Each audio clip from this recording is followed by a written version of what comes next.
बिस्मिल्लाहिर्रहमानिर्रहीम। अस्सलाम वालेकुम दोस्तों। कंस्ट्रक्शन साइट्स पर सबसे ज़्यादा जो ख़तरनाक लोकेशंस होती हैं वो कन्फाइंड स्पेस और वर्क एट हाइट।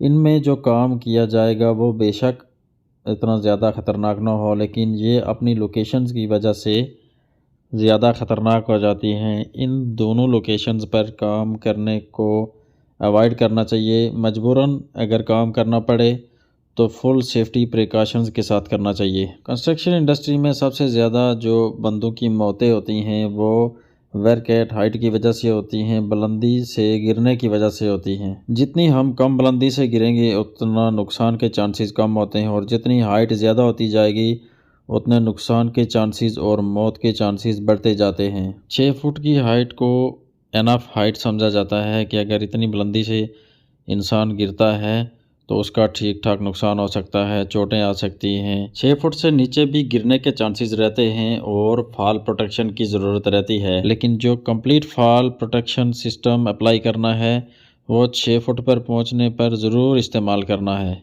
जहां तक फॉल प्रोटेक्शन की बात है तो मटेरियल को भी गिरने से रोकना है हमने, और इंसानों के गिरने को खुसूसी तौर पे रोकना है। गिरता हुआ मटेरियल प्रॉपर्टी लॉस भी कर सकता है और नीचे से गुजरने वाले इंसानों के लिए मज़ीद एक हैज़र्ड पैदा हो सकता है। जैसे इसका फोल्डिंग वाले चैप्टर में हमने देखा था कि टॉप बोर्ड हम हर प्लेटफॉर्म पर इंस्टॉल कर रहे थे।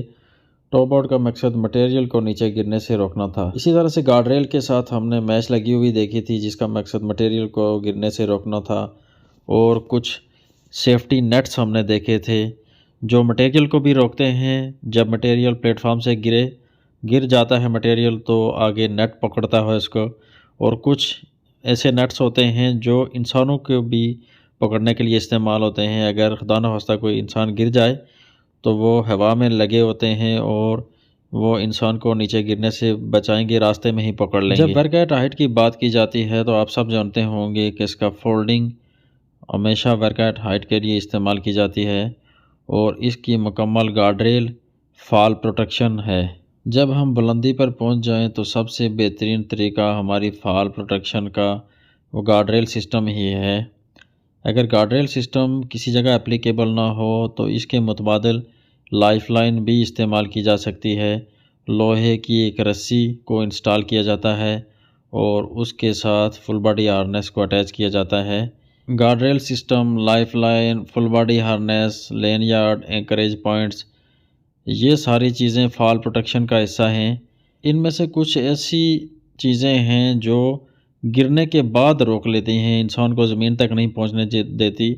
इनको फॉल अरेस्ट सिस्टम कहा जाता है। इसमें फुल बॉडी हार्नेस और लेन यार्ड शामिल है, और लेन यार्ड के साथ एंकरेज पॉइंट जिस जगह हमने अपने लेन यार्ड को हुक करना है, ये सारी चीज़ें फॉल अरेस्ट में शामिल हैं। फॉल अरेस्ट भी फॉल प्रोटेक्शन के अंदर ही आता है।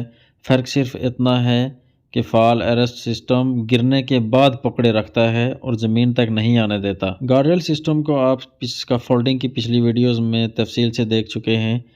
कुछ कंपनियों के अंदर जैसे आरामको में भी अगर ग्रीन टैग लगा हुआ इसका फोल्डिंग के ऊपर, इसका मतलब ये है कि ये मुकम्मल हो चुका है और पूरी तरह से ये सेफ़ है, गार्डरेल कंप्लीट है। तो ऐसी इसका फोल्डिंग्स के ऊपर आरामको में बग़ैर फुल बॉडी हार्नेस पहने भी आप जा सकते हैं। लेकिन बहुत सारी कंपनीज़ के अंदर ग्रीन टैग हो या येलो टैग हो, हर सूरत में आपको फुल बॉडी हार्नेस पहन कर ही ऊपर जाना पड़ेगा। फॉल प्रोटेक्शन में फुल बॉडी हार्नेस बहुत ज़रूरी चीज़ है, और ये पीपीज़ में आती है क्योंकि आप इसको अपने जिस्म के ऊपर पहनते हैं। सबसे पहले एक शार्ट सी इसकी इंस्पेक्शन कर लेते हैं, उसके बाद इससे आगे चलते हैं। फुल बॉडी हार्नेस के दो मेन हिस्से होते हैं। एक हिस्सा ये जिस्म के ऊपर पहना जाता है जिसको हार्नेस कहते हैं। ये समझ लें आप मज़बूत पट्टियाँ सी होती हैं, इनको जोड़कर बनाया जाता है। और दूसरा हिस्सा लेन यार्ड, आपके शोल्डर के बीच में बैक साइड पर ये कनेक्ट होता है हार्नेस के साथ। और लेन यार्ड भी मुख्तलिफ़ किस्म के होते हैं, लेकिन जो ज़्यादातर यूज़ होता है इसको डबल लेन यार्ड कहते हैं। जिस तरह ये दो पट्टियाँ सी आपको नज़र आ रही हैं, ये डबल लेन यार्ड हो गया। पहले जो आते थे वो एक ही पट्टी होती थी, उसको सिंगल लेन यार्ड कहा जाता था। और इन लेन यार्ड के अलावा भी एक चीज़ बीच में कनेक्ट होती है, इसको शॉक एब्जॉर्बिंग लेनयार्ड कहा जाता है। तो शॉक एब्जॉर्बिंग जो चीज़ है वो सिर्फ ये एरिया है, ये प्लास्टिक की थैली के अंदर फोल्ड हुई पट्टी जो आपको नज़र आ रही है, इसने खुलना है जब बंदा गिर जाएगा। तो गिरने के बाद ये स्टेप बाय स्टेप इस थैली से बाहर आती जाएगी और जो एकदम से इंसानी जिस्म के ऊपर झटका लगना है वज़न की वजह से और हाइट से गिरने की वजह से, उसको ये कम करेगी, उसके इम्पैक्ट को कम करेगी। उस शिद्दत के साथ बंदा नहीं गिरेगा जितना इसके बगैर गिर सकता है। ये स्टेप बाय स्टेप आस्ता आस्ता खुलती जाएगी और गिरते हुए बंदे को स्टेप बाय स्टेप हल्के हल्के झटकों के साथ नीचे लेके आएगी।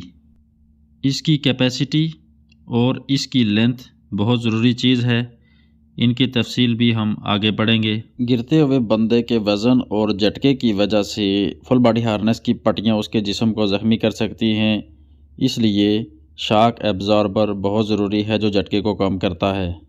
लेनयार्ड इस तरह का होना चाहिए, यानी 2 लेग या डबल लेनयार्ड भी इसको कहते हैं, जो आपको ये नज़र आ रहा है, और इसके बीच में और हार्नेस के बीच में ये शॉक एब्जॉर्बर होना चाहिए जो गिरते हुए इंसान के झटके को जज़ब करे, एब्जॉर्ब करे। फुल बॉडी हार्नेस की इंस्पेक्शन कम से कम हर महीने ज़रूर करनी है। ये लाल पट्टियों वाला जो एरिया है ये इसका लेनयार्ड है, ये इससे अलग हो गया हार्नेस से। ये इसका कनेक्टर है जो हार्नेस के साथ कनेक्ट होगा।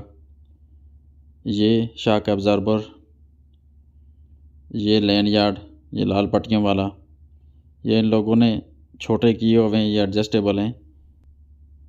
ये लेनयार्ड की हुक्स हैं, ये इसका गेट है, ये लूज़ नहीं है, अच्छे से काम कर रहे हैं, लॉक अच्छे से काम कर रहा है। अभी ये अगर बिल्कुल सही पोजीशन में है, काबिल इस्तेमाल है, तो इसको कलर कोड करके इसको रेडी कर लेंगे। ये नेक्स्ट मंथ के लिए इस्तेमाल के काबिल है।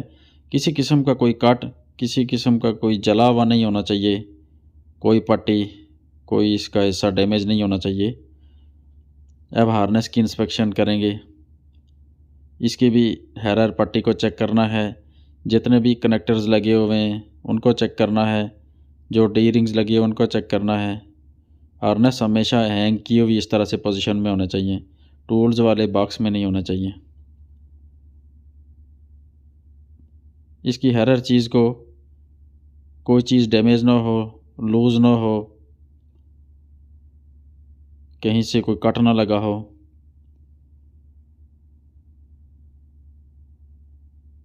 अगर ये बिल्कुल भी ज़रा भी डैमेज नहीं है तो इसको काबिल इस्तेमाल समझ के इसको कलर कोड लगा देंगे और टैग साइन कर लेंगे। ये इस महीने का फरवरी का कलर कोड रेड है, ये लग गया इसको। इसकी बहुत सी पट्टियाँ होती हैं तो कहीं सामने कलर कोड लगा हुआ होना चाहिए, जैसे चेस्ट पे। ये एक टैग भी साथ आता है आजकल। फरवरी के महीने को साइन कर लेंगे।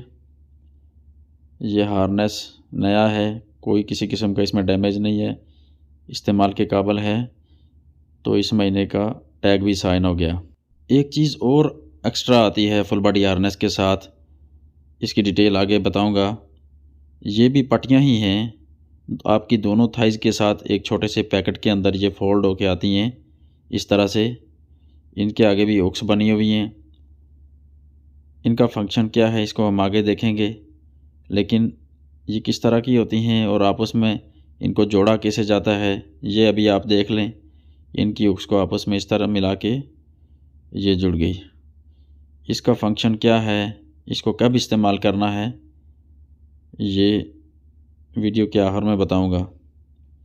दोनों पट्टियों को खोल के कनेक्ट ऐसे करना है। इन पट्टियों को सस्पेंशन ट्रामा स्ट्रैप्स कहते हैं और ये आपकी थाइज़ के साथ इन छोटे कवर्स में पैक होती हैं, दोनों तरफ एक एक।